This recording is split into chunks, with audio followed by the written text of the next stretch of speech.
한번 또 해봅시다. 자, 3, 4월 달은 1, 2월 했던 거를 리뷰합니다. 리뷰. 1, 2월 했던 거를요. 자, 리뷰 겸 이제 심화로 가서 1, 2월 달 풀지 않았던 심화 문제들을 같이 풀어보고요. 그리고 이제 틈나는 대로 원서에 이러한 것들을 어떻게 설명하고 있나 한 번씩 찾아보는 그런 일도 하고요. 그 다음에 이제 기출문제, 기출에 나왔었던 것들 중에서 이제 1, 2월 달에 풀지 않았던 것들을 같이 해보는 거를 이제 3, 4월 달에 우리가 심화라는 이름으로 하게 됩니다. 그래서 혹시 뭐 그럴 일은 없겠지만 1, 2월 달에 기본을 듣지 않고 3, 4월 달에 처음 듣는 초수하는 사람 혹시 있어요? 3, 4월에 수업을 듣는데 초수다. 네, 그런 분들은 이제 좀 어려울지도 모르겠어요. 뭐 이렇게 숫자를 많지는 않는데 한두 명 정도 되는 것 같은데 1, 2월 달 수업을 같이 병행하는 게 가장 좋고요. 대부분은 1, 2월 달에 들었거나 아니면 이제 재수생들이어서 굳이 뭐 1, 2월치를 안 들어도 이미 다 지난번 했기 때문에 수업 따라오는 데는 별 지장이 없을 겁니다. 그래서 3, 4월 수업은 이렇게 심화 중심으로 하고요. 그 다음에 심화기 때문에 조금 어려워질지도 모르겠어요. 조금 어려워질지는 모르지만 어려우면 항상 피드백을 주시고요. 또 워크숍이 있으니까 우리가 또 오후에 그때 또 워크숍에서 많이 질문하시면 그때 제가 충분하게 답을 해드리겠습니다. 자, 그래서 오늘은 프린트아웃 나눠준 거 있잖아요. 한번 보도록 하겠습니다. 뭐 다 이거 볼 필요는 없고요. 중요한 것만 몇 군데 찾아서 보도록 하겠습니다. 첫 페이지 보면 중간쯤에 박스가 있을 거예요. Behaviorism and Science라고 있죠. 행동주의와 과학이라고 있어요. 이제 제가 통사론을 공부할 때는 여러분하고 공부할 때는 구조주의가 이제 경험주의다 이렇게 말했거든요. 이게 이제 구조주의 같은 경우는 철학이라든가 언어학에 있어서 많이 쓰는 개념이고요. 이놈과 거의 비슷한 개념, 즉 경험주의와 거의 비슷한 개념으로 행동주의라는 게 있어요. 행동주의. 아마 행동주의는 어디에서 많이 쓰이냐면 교수법에서 많이 쓸 거예요. 교육학에서. 그래서 이 행동주의도 역시 경험주의를 중심으로 하는 거다라고 생각하시면 됩니다. 그러면 경험주의는 제가 1, 2월 때는 뭐라 그랬냐면 경험주의는 우리가 눈으로 보고 귀로 듣고 손으로 만질 수 있는 것만 인정하고 그럴 수 있는 데이터에 근거해서만 공부하자 라고 하는 주의입니다. 그래서 우리가 눈으로 볼 수 없고 만질 수 없는 것은 학문의 대상으로 삼지 말자. 이게 바로 경험주의입니다. 이것과 대비되는 게 뭐라 그랬어요? 이성주의라 그랬죠. 이성주의. 자, 이성주의는 어떻습니까? 우리가 경험할 수 없지만 something이 분명히 존재한다 라고 하는 것을 인정하는 거예요. 그게 이성주의입니다. 주로. 그래서 유럽의 가장 큰 철학의 사조 두 개가 뭐예요? 경험주의, 이성주의요. 이게 계속 왔다 갔다 하는 거예요. 그리고 어떤 철학은 이 두 개를 결합해서 하나로 통합하려고 하는 시도들. 그게 이제 유럽에서는 가장 이제 그런 시도했던 사람이 칸트 같은 사람, 임마누엘 칸트. 이 사람이 이 두 가지를 통합하려고 했고요. 그 뒤에 최근에 와서는 이제 헤겔이라고 하는 사람이 정반합을 통해서 해보려고 하는 사람들 중에 하나 있어요. 뭐 어쨌든 그래서 우리 이제 이 이론을 공부하다 보면 주로 이제 두 가지가 왔다 갔다 해요. 그래서 경험주의를 중심으로 해서 언어도 공부하자. 이게 바로 행동주의예요. 행동주의. 그래서 교수법에서 가장 많이 쓰이는 거고요. 이제 이거를 그대로 해가지고 했던 게 바로 구조주의입니다. 그래서 우리가 지난 시간에 배웠던 것처럼 이 구조주의자들은 경험주의이기 때문에 구조주의자들이 하는 방식은 항상 뭐예요? 보고 듣고 만질 수 있는 데이터에 의해서만 했다 그런 말이에요. 그게 여기에 써져 있어요. 한번 읽어봅시다. Behaviorism was a school of psychology. 자, 행동주의라고 하는 것은 심리학을 공부했었던 사람들의 한 파다 이 말이죠. 스쿨은 여기서 한 파란 뜻이겠죠. According to this school, 자, 이 파에 의하면 science can only deal with a physical fact. physical이니까 뭐죠? 물리적이란 말은 여기서는 무슨 말이에요? 구체적으로 만질 수 있는 그런 말이에요. 구체적으로 만질 수 있는 그런 것들만 다룬다 이 말이죠. 그러니까 보이지 않는 추상적인 거 뭐 그런 뭐 사랑 뭐 그런 거 하지 말자 이거예요. 네가 사랑 어떻게 만져봤냐 이거지. 그런 건 이야기하지 말자. 자, statement must be based on these physical characteristics. 그래서 어떠한 진술, 어떠한 설명은 반드시 무엇에 근거해야만 돼요? 이러한 물리적인 특성들이나 특징들에 근거해야만 한다. thus 그러므로 science must observe, describe physical fact. 그러므로 과학이라고 하는 것은 이러한 물리적인 어떤 사실, 구체적인 사실들을 관찰한 다음에 그걸 describe, 설명해야 된다 이 말이죠. 그래서 그것들을 근거로 해서 induce descriptive generalization, 어떤 설명적인 어떤 규칙들을 찾아내야 된다 이렇게 말을 하고 있습니다. 이게 바로 behaviorism. 이것에 근거해서 이제 우리가 언어학을 하게 되면 구조주의다 이렇게 말할 수가 있겠습니다. 그래서 우리가 구조주의, 경험주의, 뭐 행동주의 다 같은 개념으로 아시면 되겠고요.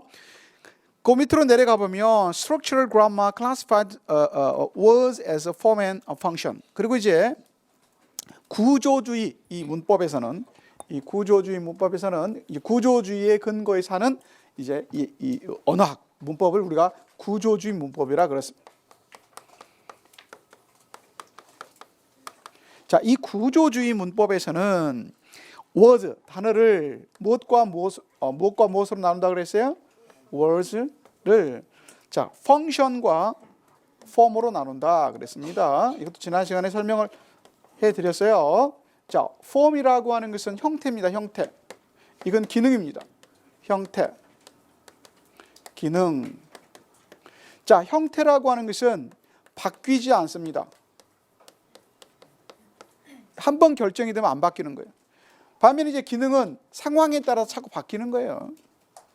자, 형태는 우리 이제 단어에 적용을 하게 되면 무엇을 형태라 그러냐면 명사, 뭐 동사 이런 것들을 우리가 형태라 그랬습니다. 부사, 관사 이런 것들은 형태라 그래요. 이런 폼에 의해서 워드를 분류한 거예요. 그래서 영어에 존재하는 모든 단어들을 폼의 입장에서 한번 분류해봐라 그러면 단어를 어떻게 분류해야 돼요? 명사냐, 형용사냐, 동사냐 이렇게 분류하는 거예요. 자, 명사가 한번 명사면 이게 뭐 부사가 됐다가 뭐 동사가 됐다가 형용사가 됐다가 그러질 않다 그러면 한 번 정하면 딱 정해지는 거예요. 그래서 테이블이 명사면 어때요? 영원히 명사잖아 이게. 이게 갑자기 동사가 되고 부사가 되고 바뀌질 않아요. 이거는 딱 정해지면 안 바뀌는 거예요. 그럼 여러분 이제 궁금한 게 바뀌는 거 있는데 라고 벌써 머릿속에서 생각이 들 거예요. 예를 들면 뭐가 있을까요? love는 명사로도 쓰고 동사로도 쓰는 거예요. 근데 그거는 명사로도 쓰고 동사로도 쓴다. 즉 바뀐다는 뜻이 아니고 명사 love가 따로 있고 동사 love가 따로 있는 거예요. 이게 바뀌는 게 아니에요. 안 바뀌어요. 따로 있어요. 사랑이라는 게 따로 있고 사랑하다가 따로 있는 거예요. 같은 게 아니에요. 근데 영어의 경우는 스펠링이 우연하게 같을 뿐이에요. 우리나라는 다르잖아요. 우리는 사랑하다 다르잖아요. 그래서 영어의 경우는 뭐죠? 스펠링이 우연하게 같을 뿐이에요. 어쨌든 폼은 뭐라고요? 바뀌지 않는다. 한번 정해지면. 그래서 폼의 입장에서 워드를 분류를 할 거냐? 그 다음에 펑션, 기능의 입장에서 분류할 거냐 이 말이죠. 자, 기능은 뭐냐면 주어, 수어, 뭐 보어, 부가어 이런 것들을 우리가 기능이라고 그랬습니다. 즉 펑션의 입장에서 단어들을 분류를 하게 되면 단어들이 어때요? 그게 주어냐, 수어냐, 보어냐라고 분류가 되는 거예요. 예를 들어서 한번 해보겠습니다.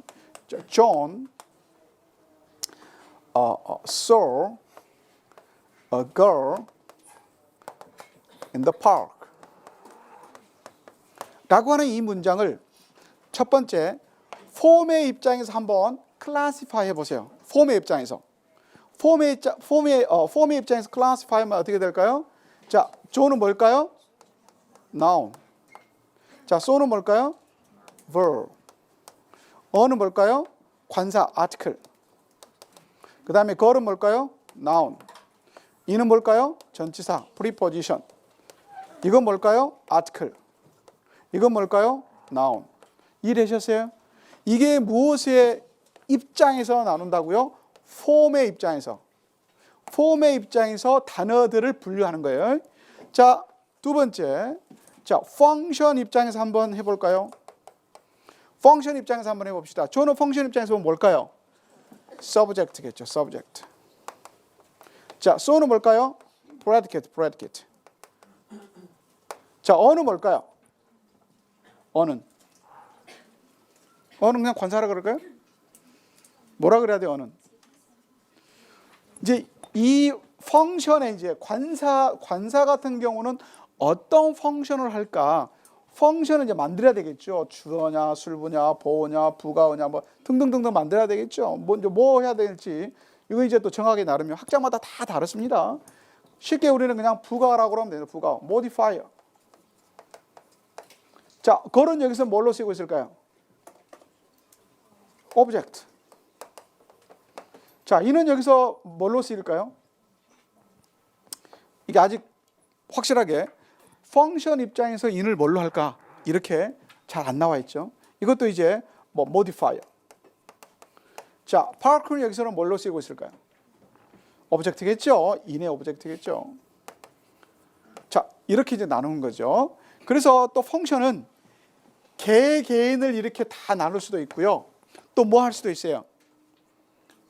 묶을 수도 있어요. 자, 예를 들자면 자, in the park를 이렇게 묶어서 뭐라 그럴까요? adjunct. 그 다음에 어거를 이렇게 묶어서 또 뭐라 할 수 있어요? complement. 그 다음에 so는 이제 predicate. 또 이거는 뭐 subject. 이렇게 할 수도 있어요. 그러면 위에 폼도 마찬가지죠. 폼도 그렇게 할 수 있어요. 자, 폼도 이렇게 묶으면 이 폼을 뭐라 그래요? PP, prepositional verb, phrase. 어거는 뭐라 할 수 있어요? NP, noun phrase. 이렇게 말할 수 있어요. 그리고 이렇게 묶어서는 또 뭐라 그래요? VP. 이렇게 묶어서는 또 NP. 이해되셨어요? 그래서 여러분이 이제 여기서 조심할 게 뭐냐면, 자, 문장을 분석할 때 저도 그렇고요. 학교에서도 그렇고요. 선생님들이 문장을 분석할 때 폼의 입장에서 일관되게 분석하지 않고 폼하고 펑션을 막 뒤섞어가면서 문장을 막 분석을 해요. 여러분이 머릿속에서 막 헷갈리는 거죠. 그래서 이걸 명확하게 구분할 수 있어야 돼요. 머릿속에서. 문장을 분석할 때 폼의 입장에서 하느냐. 그래서 문장을 자 분석해라. 그러면 얘를 이걸 분석하게 되면 자, S는 문장이랑 쓴 자, NP와 VP로 나눠지고 그 NP는 뭐 아무것도 없으면 그냥 이렇게 해서 뭐 나온이고 그다음에 여기 VP는 verb로 나눠지고 NP로 나눠지고 뭐 PP로 나눠진다. 이 NP는 더 나눠봤더니 determine하고 뭐죠? N이고 여기는 preposition과 NP로 나눠지고 이 NP는 N과 또 noun, determine하고 noun으로 나눠진다. 이런 방식으로 분석을 하게 되면 이건 뭐예요? 폼의 입장에서 하는 거. 폼의 입장에서 문장을. 근데 이제 문장을 또 어떻게 해요? 주어냐, 주부냐, 뭐 술부냐, 막 이런 식으로 해서 이게 수식어냐, 뭐 컴플리먼트냐, 애정트냐 이런 말을 하게 되면 이거는 무슨 입장이라는 거예요? 펑션 입장에서 문장을 분석한다는 거예요. 그래서 이걸 여러분이 머릿속에서 잘 분류를 하고 계셔야 돼요. 근데 실질적으로 선생님들 수업을 할 때 막 뒤섞어서 막 섞었어요. 그래서 여러분이 그거를 보고 잘 분류해야 돼요. 섞어 쓰는 이유는 뭐겠어요?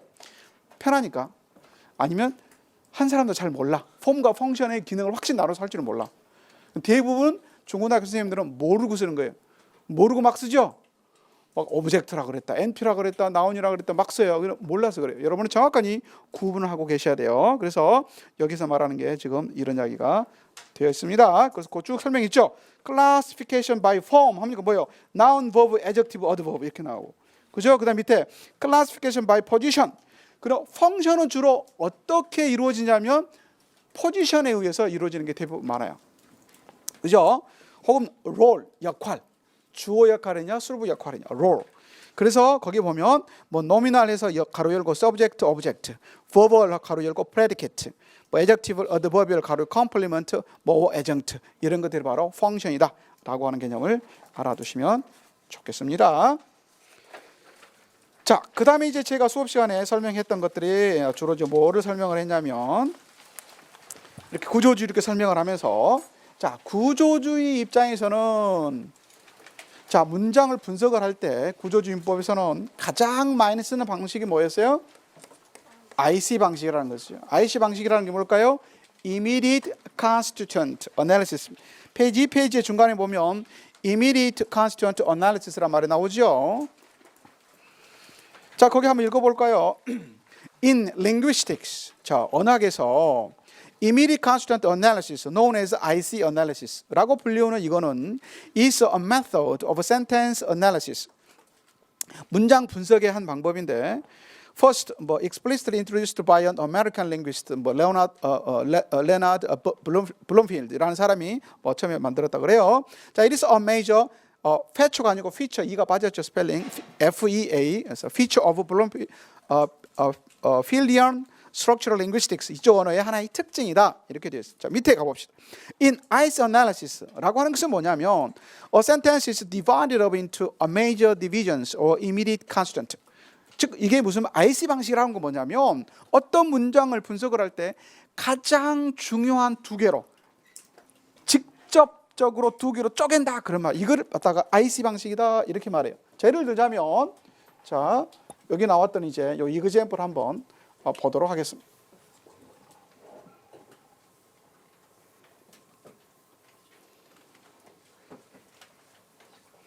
자, I saw a girl in the park라고 하는 이 문장을 분석을 하게 되면 IC 방식이라는 게 뭐냐면 어떤 문장을 major part, 가장 중요한 파트로 두 개로 딱 쪼갠다는 뜻이에요. 그거를 직접 성분이라고 그래요. 그래서 이 문장의 직접 성분 두 개는 뭘까요? 존과 이렇게 된다는 거죠. 이렇게. 그래서 이 문장의 직접 성분은 주부 이 NP하고 술부를 이루고 있는 이 파트가 바로 직접 성분이 되는 거예요. 그래서 S의 직접 성분은 뭐예요? NP하고 VP가 직접 성분이 되는 거예요. 그렇죠? 자, 그 다음에 이제 밑에. 자, 밑에 거를 보면 자, NP라고 하는 존은 보니까 이것을 이루고 있는 직접 성분은 두 개가 있어야 되는데 없잖아요. 여기서 끝이에요. 그래서 끝. 그래서 더 이상 안 내려가잖아요. 이게 NP 끝이에요. 물론 이 얘는 나중에 이야기하기로 하고 여기서 끝이야. 딱 혼자 바로 존이 나와버려요. 그 다음에 바로 존이잖아. 반대로 이제 VP 같은 경우는 어떻습니까? 또 두 개로 메이저로 나눌 수 있겠죠. so와 나머지 파트 혹은 이렇게 세 개로 해야 되나? 좀 애매하죠. 여기서부터 이제 이걸 세 개로 나눠야 되나? 아니면 이렇게 두 개로 나눠야 되나? 이제 막 좀 헷갈려요. 여기에서부터 뭐가 이제 학자들마다 의견이 분분해져요. 어떤 것을 취할 거냐는 이제 사람마다 다 달라, 취향이 달라요. 여기서부터는 이제 답이 특별하게 없어요. 또 상황에 따라서 세 개로 나누는 게 맞는 것 같기도 하고 두 개로 나누는 게 맞는 것 같기도 하고 왔다 갔다 해요. 이건 어려워요. 쉽지 않죠? 어쨌든 뭔가 두 개로 쪼개서 하는 게 이제 IC 방식이에요.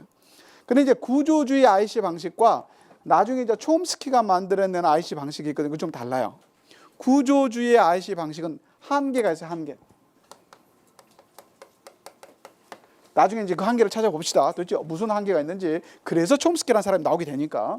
어쨌든 이렇게 두 개로 쪼개 나가는 걸 뭐라 그런다? IC 방식이다. 그런 말. 그럼 여기도 쪼개보면 이렇게 쪼개질 거고 이렇게 쪼개질 거고 여기도 이렇게 쪼개질 거예요. 이런 걸 보고 뭐라 그런다? Immediate Constituent Analysis 방식이라고 한다. 이런 말이 되겠습니다. 자, 또 이런 것들은 자, 거기 자, Major Divisions or Immediate Constituent 하고 쭈르르륵 내려가 가지고 어디가 나오냐면 하나, 둘, 셋, 네 번째부터 보면 The end result of IC analysis. 이 IC analysis의 궁극적인 결과는 is often presented. 표시가 됩니다. 어디에서 표시가 돼요? In a visual diagrammatic forms. 그러니까 다이아그램으로 나타낼 수도 있다. 다이아그램 바로 밑에 보세요. 밑에 추리 다이아그램 있죠? 이게 이렇게 표시할 수도 있다. 그럼. 그래서 예를 들자면 green grapes and pears를 이렇게 추리로 해서 뭐를 표시할 수 있어요? IC를 표시할 수 있다 이 말이죠. 그잖아요. 자 보세요. 이렇게 동그라미도 표시할 수 있지만 이렇게 표시하면 뭐예요? 이게 트리 다이어그램이야. 이렇게 할 수도 있다 이런 말이에요. 이걸 갖다가 지금 이렇게 그린 거 이렇게, 그죠? 자, 그걸 그렸더니 자 어떤 문제가 발생을 하느냐?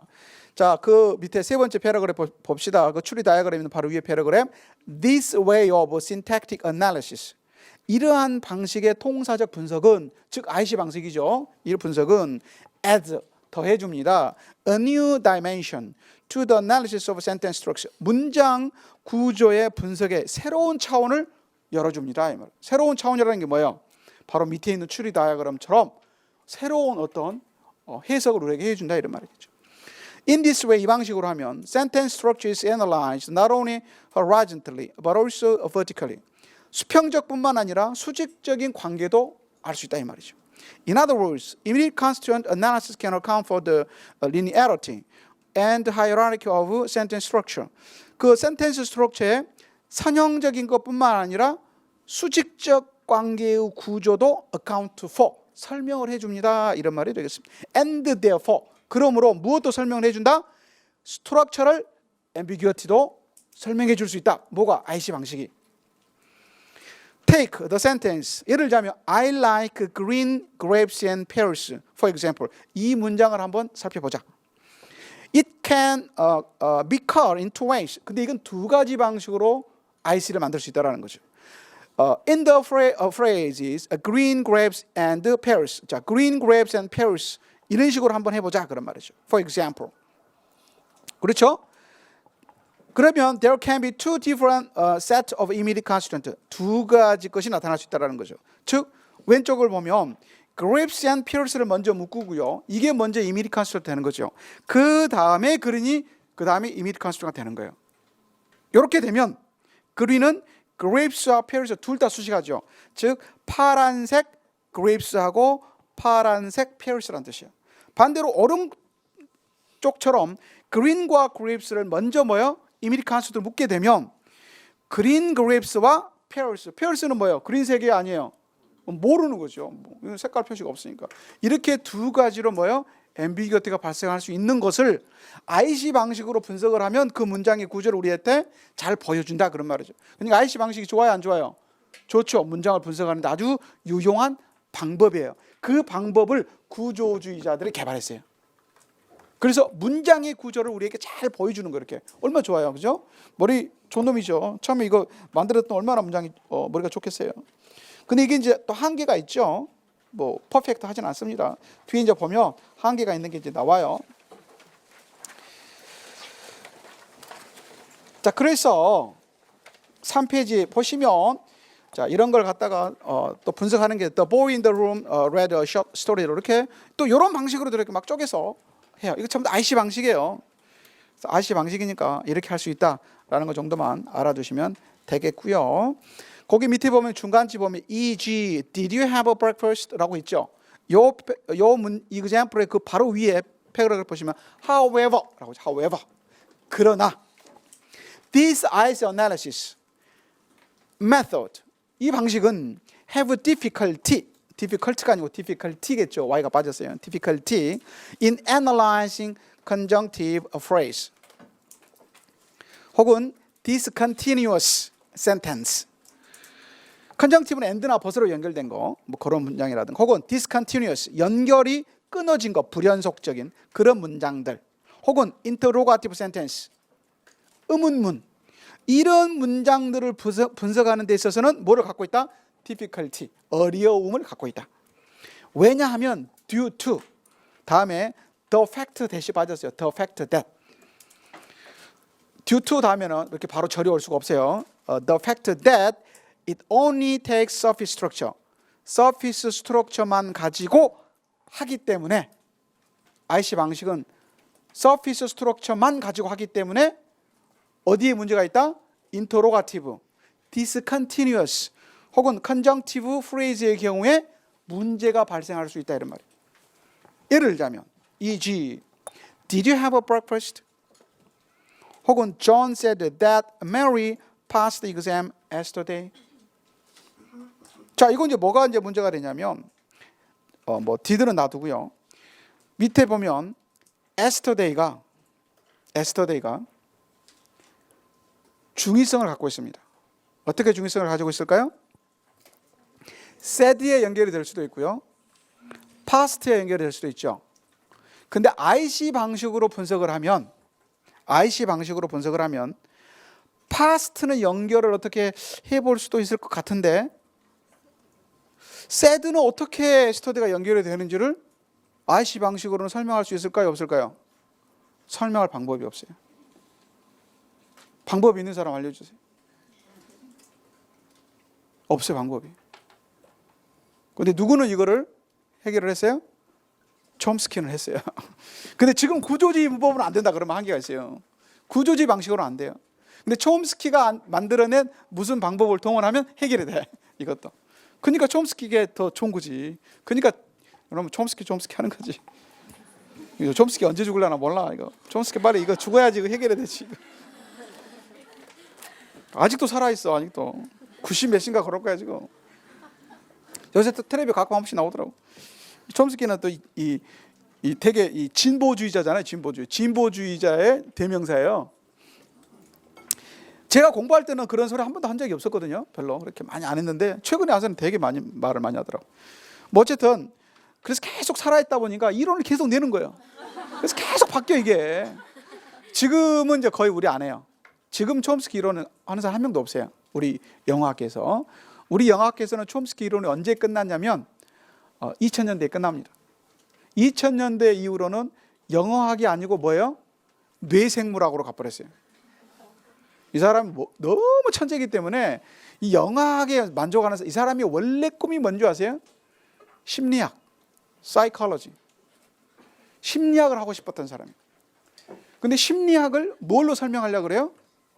물리적으로, 피지컬리 설명하려고 그래요. 심리학은 안 보이는 거잖아요. 안 보이는 거를 뭘로 설명하려고 그래요? 보이는 걸로 설명하려고 그래요. 그래서 뇌생리학을 요새 생물학인가 하여튼 그걸 열심히 요새 공부하고 계세요. 근데 그래 가니까 우리는 뭔 소리인지 하나도 못 알아먹겠어요. 의학도 아니는데 어떻게 알아먹어? 그래서 우리는 이제 안 하고 2000년도까지만 그 사람이 발표한 논문을 공부합니다. 우리 영어학에서는. 그래서 그리고 임용고사는 1986년도 발표한 것까지만 해요. 그러니까 그 뒤로는 할 필요 없어요. 혹시 여러분 대학교에서 이제 통사론 가리키는 교수님들이 논문도 사실 마찬가지인데 이제 미국에서 이제 최근에 박사 받고 온 사람도 있을 거 아니에요. 그럼 그 사람들은 이제 2000년도나 2000 몇 년도에 이제 자기가 이제 배웠던 거를 학교에서 막 하려고 그래요. 우리 임용하고는 아무런 관련이 없어요. 그러니까 혹시 이제 사범대라든가 이런 데에서는 이제 그럴 일은 거의 없겠지만 혹시 그런 수업 하게 되면 여러분이 가서 건의를 하셔야 돼요. 제발 해주지 마세요. 우리 임용 관계 없어요. 근데 영문과는 해요. 왜냐면 영문과는 임용이 목적인 과가 아니거든요. 그래서 해요. 거기에서 혹시 이제 배워서 오신 분들은 엄청 스트레스 받죠. 왜냐하면 그 배운 거하고 우리 임용하고는 아무런 관련도 없고 그러기 때문에 너무 힘들어하세요. 다시 해야 돼요. 여기 와서 다시 어쩔 수 없어요. 근데 이제 운 좋게 학교에서 해주신 분들은 좋겠지만 그래서 혹시 안 된 사람은 다시 열심히 하시면 됩니다. 금방 그렇게 해줍니다. 너무 걱정하지 마시고 어쨌든 그래서 자 이런 IC 방식이 한계가 있다. 좀 더 이제 명확하게 하나 더 이제 이그젬플을 드리자면 이미 이제 우리 1, 2월 반에서는 했어요. 자, 뭐가 있냐면 이거. 자, John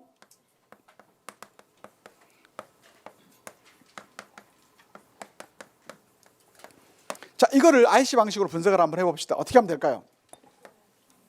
이렇게 묶으면 되겠죠. 그 다음에 이렇게 묶고요. 이렇게 묶으면 돼요. 뭐 문제 없죠? 이렇게 묶으면 의미적으로 탁 이해가 되죠?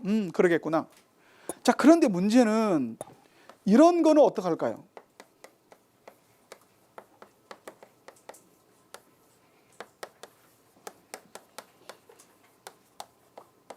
이런 거는 이제 IC 방식이 한계가 있는 거예요. 구조주의 방식의 IC는 한계가 있는 거죠. 자, 오케이. 여기까지는 돼. 여기까지는. 근데 문제는 여기야. 이것도 이해돼. 이것도 이해되죠? 그죠? 이렇게 되죠? 근데 문제는 뭐예요? 픽하고 업을 어떻게 두르게 묶을 거야? 분명히 여러분 영어 직관에 픽과 업이 같이 묶여 있어야 되는데 떨어져 있어. 그죠? 그런데 여러분 머릿속에서 해석은 어떻게 돼요? 픽업 이렇게 해석이 되죠. 그런데 떨어져 있어. 이걸 어떻게 IC 방식으로 해서 업과 fict가 연결이 돼 있다라고 하는 직접 성분을 이루고 있다라는 것을 보여줄 수 있냐 이 말이죠. 구조주의의 방법으로는 보여줄 방법이 없어요. 이게 픽하고 업이 붙어 있다는 것을 보여줄 방법이 없어요. 그래서 어때요? 촘스키 같은 사람이 구조주의의 IC의 분석을 지적을 한 거죠. 한계가 있다. 이거 봐라. 에스터데이 아까 저기 새들을 수식하지 못하는 거 그런 것부터 해서 이런 것만 모아 가지고 계속해서 이제 반격을 한 거죠.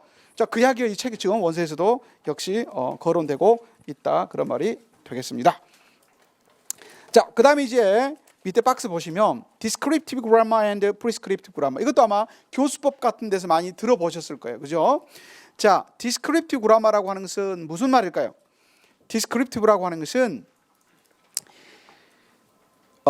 describes your basic linguistic knowledge. 자, 여러분의 언어학적인 지식을 설명해 주고요. explains 설명을 해 준다는 무엇을요? How it is possible for you to speak and understand.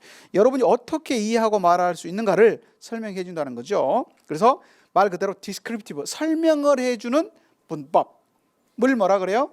descriptive grammar라 그런 말이에요. 그래서 구조주의 학문 같은 것을 뭐라 그래요? 혹은 뭐 변형 생성 문법 같은 것을 뭐라 그래요? 디스크립티브 문법이다 그래요. 설명해 주잖아요. 뭐를 설명해 줘요? 어떻게 연결되는가를 설명해 주잖아요. 그죠? 그런 거를 뭐라 그런다? 디스크립티브라 그래. 디스크립티브. 반면에 프리스크립티브는 뭐예요? 프리스크립티브. 규범 문법이라 그래요. 규범 문법. 어려운 말로 규범. 프리스크립티브라고 하는 것은 왜 그런지는 설명 안 해. 뭐요? 그냥 해. 그렇게. 이게 맞는 거야. 이거 틀린 거야. 쓰지 마. 이렇게 하는 것을 뭐라 그래요? 프리스크립티브 문법이라 그래요. 그래서 프리스크립티브는 주로 어디서 해요? 스쿨 그라마가 프리스크립티브 그라마예요. 우리가 중고등학교 때 배우는 문법이 전부 다 무슨 문법이에요? 프리스크립티브예요. 프리스크립티브.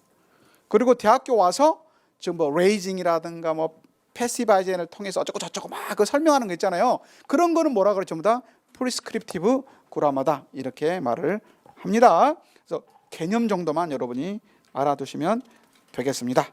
그리고 이제 그 밑에 보면 disadvantage of structural grammar. structural grammar 이제 문제점들을 지적합니다. 페이지 4페이지 한번 가볼까요? discontinuant. 금방 했던 거죠. 금방 했던 거. 자, 이 IC 방식은 종종 어떠한 컨스트럭션을 두 개로 쪼갤 수가 없어. 자, 예를 들자면 is John coming 이라고 말했을 때 is라고 하는 것은 is coming, is John coming? 이라고 했죠. 자, is John coming? 자, 이렇게 이제 말을 했는데, 자, 이것의 원래 문장은 뭐였겠어요? John is coming이겠죠. 이랬을 때 여러분 직관에 따르자면 IC로 나누면 John 이렇게 나누겠죠. 그 다음에 is coming 이렇게 나눌 거예요. 그 다음에 is하고 coming 해서 is하고 coming이 이렇게 직접 상분을 이룬다라고 하는 조동사, 번동사 직관이 딱 나와요. 그죠? 자, 그런데 이게 의문문으로 만들게 되면 어떻게 할 거예요? 어떻게 분석하실 거예요? 자, 이렇게 할 수밖에 없잖아요. 그죠? 이렇게 나눠야 되잖아요. 이렇게 나눠야지 is, john을 묶을까요?